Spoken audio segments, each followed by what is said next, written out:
Hello ladies and gentlemen, welcome back to Anmol Astrology channel. Now today's video will be about how to see what manifestations will you get in a year basically. So this video is going to be about the importance of transits. Of course, the first and foremost importance is of the dashas, but transits are also very important in a person's life. You guys have seen that till now I have been posting a lot of videos about Jupiter, Saturn and a lot of transit videos. So this video will be about that why it is important to look into transits and transits videos. This is because wherever the transits are there of the major planets specifically, which is Jupiter, Saturn, Rahu and Ketu, what happens is these planets come for a longer period of time. So during a year or during a specific moment, like for example, if right now I want to know that which areas of my life are affecting the most are into the play, and which areas will be giving those their results during this time period, then what I'll see is I'll open my chart and then I'll see wherever all these planets are transiting, not just in the natal chart but also in the divisional chart. So what happens is Jupiter travels or in one sign for 1 year. Saturn transits in one sign for 2.5 years, and Rahu Ketu transits in one sign for 1.5 years. So during one specific moment, wherever these planets are, that is the house that are the houses which are playing the most importance that for that period of time. Like I'll quote an example for better understanding. Like for example, if we consider Libra ascendant. For Libra ascendant, right now we have Saturn and Jupiter in the 4th house, and we have Rahu in the 8th house, Ketu in the 2nd house. So what does that means is that right now, apart from whichever dasha a person is going on, a person can see during this time is the matters of the 2nd house, 4th house, 8th house. So that means a person is right now surrounded by the activities of family, about healing around the family, about ups and downs or problems, issues regarding inheritance or with the in-laws, then matters and responsibility of the home, of your heart space, of your privacy. So a person is going to be surrounded by all of these activities during that period of time. Now, how do we understand that what all these 4 planets are going to do during this period? See, wherever Rahu is going to transit, Rahu, Ketu are karmic planets. So what you have to do is during that particular period, a person has to pay off karmas with that area during that 1.5 years. Like for example, if we talk about Taurus ascendant people, ascendant or moon people, or we talk about Scorpio ascendant or moon people. So right now what those people are doing is, because of Rahu Ketu are transiting in these signs, then these people are getting basically paying off their karmas related to their life and related to the partner specifically. Now the difference comes is wherever Rahu will be, Rahu is the bhoga karka. Rahu brings things from that area. Like for example, if it is foreign or Scorpio ascendant, Ketu will be in the ascendant and Rahu is going to be in the 7th house. Now what it does is that Rahu is going to bring in relationships for such a person.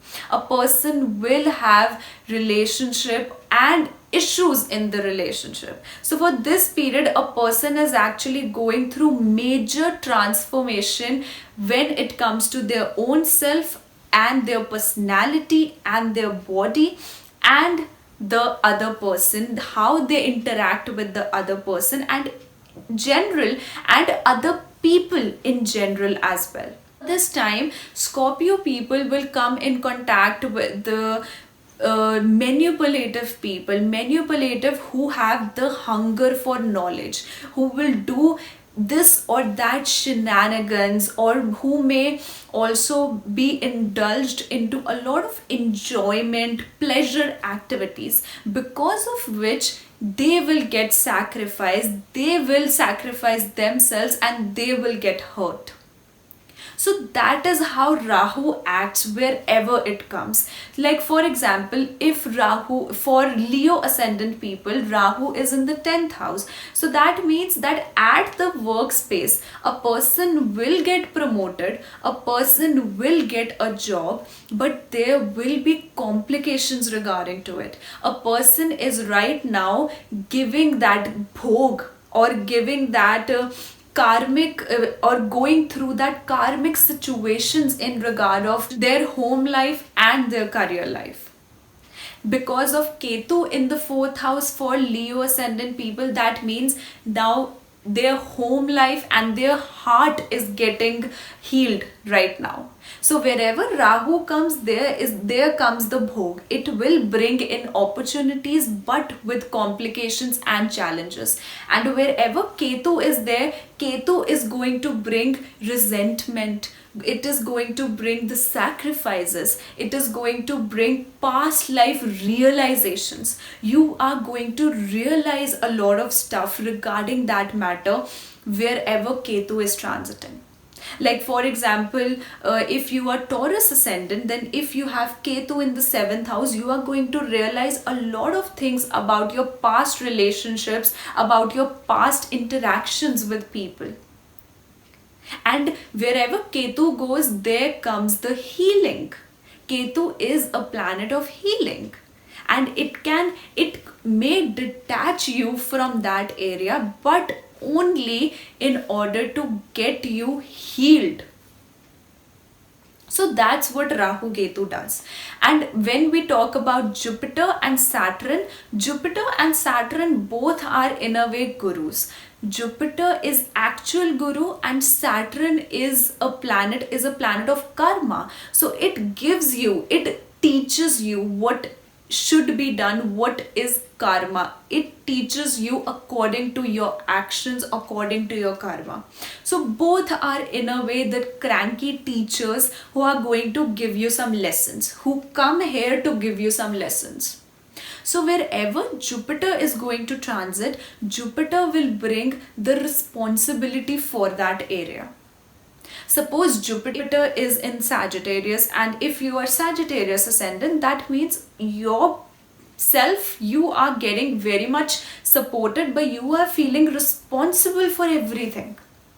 You feel that it's your responsibility to guide everyone, to spread that optimism for everyone. So wherever Jupiter comes, it activates that house, but it activates the responsibility of that house. And Jupiter is also the Jiva Karka. Jupiter is the Karka of 5th house, so it brings life to everything. So wherever Jupiter will throw its aspect, and wherever Jupiter will come as the matter of transit, it is going to give life to that house. So if Jupiter is coming to the ascendant, Jupiter is going to give life, give optimism to you. And if Jupiter is coming to the 7th house, Jupiter is going to bring in relationships for you, because it is the Jiva Karka. In the 5th house, it is definitely going to bring a child. And of course that you have to verify from D7 chart as well, but most probably it will bring in life, love, romantic encounters, or some investments. So that's how Jupiter works. Now wherever Saturn comes, that is something people are very scared of, right? Everyone is like, oh ho, Saturn is coming, so now what? Now what it is going to do? Okay, Saturn is a planet of disappointment. Saturn is a planet of dissatisfaction, misery.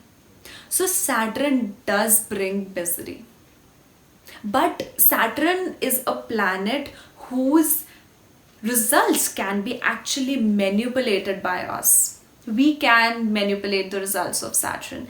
Why is that so? Because Saturn is called as karma adhish. What Saturn does is Saturn will give you the results according to what karmas you are doing. To be very honest, I will quote one example here. I had a chart in whose placements there was Saturn Mahadasha was going on, and the Saturn was debilitated, and it was not in exactly in the debilitated degrees, but it was near to that. And when I discussed with that person, and I could also see that in their chart that Saturn would have not been the bad planet for them even though it was debilitated. And to my surprise, that person told me that Saturn was the best period he had actually. Why? Because that person, according to his chart, it was quite evident that such a person over the time has improved his karmas, and that Saturn was actually exalted in the Navamsha and in the Sastyamsha as well. So by the time that person was in his later years, that person has improved his karmas. He was born with that debilitated Saturn. He was born with that thrashed Saturn, but they improved that Saturn over the time. So that's why Saturn is what? Saturn, wherever it is going to come in the transits, that is the area you need to be disciplined about. That area will lead to misery. Like for example, we'll talk about Sagittarius ascendant and we'll talk about Libra ascendant people. Both of these people are getting Saturn in the second house. For Sagittarius ascendant and for Libra people, it is in the fourth house. So second house is the house of family, income, and fourth house is the house of again your home environment, your mother. So what that means is that a person will get misery from their family, a person will get misery from their home space.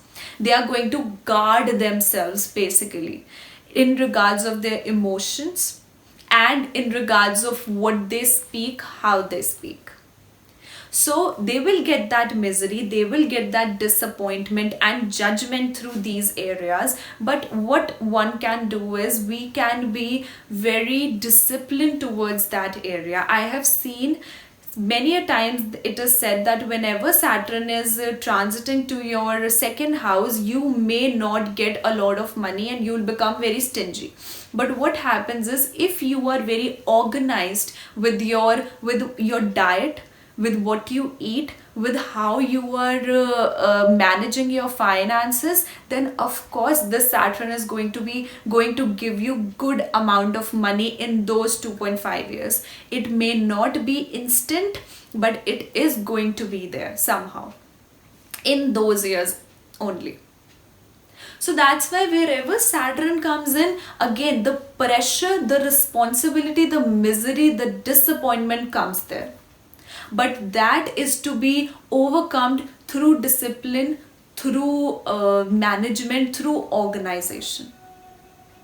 Okay, so wherever my main motive was to explain that how 4 of these planets bring in results for each and every person, because apart from everything else, these planets are going to surround us in the universe, they are going to travel in the universe. So every year they are going to activate some houses in our chart. So it becomes very easy for a person to judge that which houses will be of the most importance during one year or even a month or any sort of period in anybody's life.